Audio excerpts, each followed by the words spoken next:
Bonjour à tous, c'est Gloria de Polygotria, j'espère que vous allez bien. Aujourd'hui, je vais vous raconter une légende alternative de l'expression « y voir que du feu ».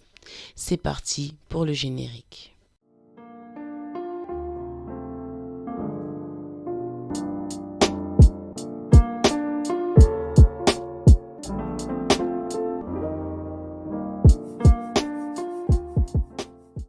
Alors peut-être que vous avez déjà entendu parler de l'expression « n'y voir que du feu ».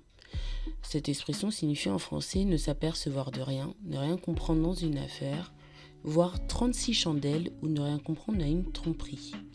Dans les recherches que j'ai effectuées, j'ai trouvé qu'on commence déjà à parler de ça au XVIIIe siècle, avec une expression qui est apparue vis-à-vis du fait de regarder le feu et de n'avoir que la lueur du feu, de la flamme dans les yeux. Donc on n'y voyait que du feu. Et on pense que c'est ceci qui suffirait d'expliquer l'origine. Après, d'autres légendes s'expliquent et elle a son équivalent dans d'autres langues. En anglais, on dit to be dazzled, qui veut dire être ébloui.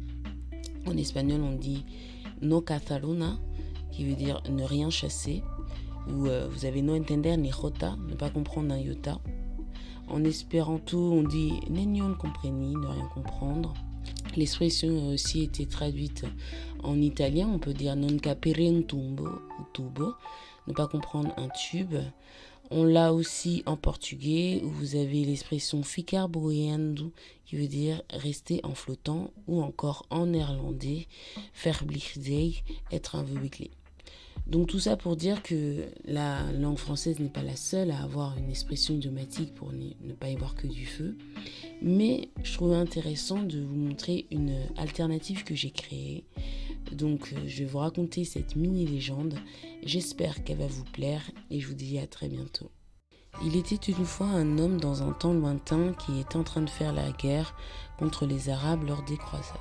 Donc on va situer cette histoire environ au 11e, 12e siècle. Cet homme avait pour mission de faire transmettre des messages à son équipe. Bien évidemment, il devait aussi intercepter les messages des Arabes qui venaient soit par les pigeons voyageurs ou par les messagers. Le souci, c'est que à force qu'il attrapait les messagers, ceux-ci écrivaient avec un alphabet arabe crypté. En gros, ils utilisaient des calligraphies avec une forme de feu. Donc dès lors que le messager essayait de lire un parchemin, il ne voyait que le calligraphe de feu au lieu de voir le message.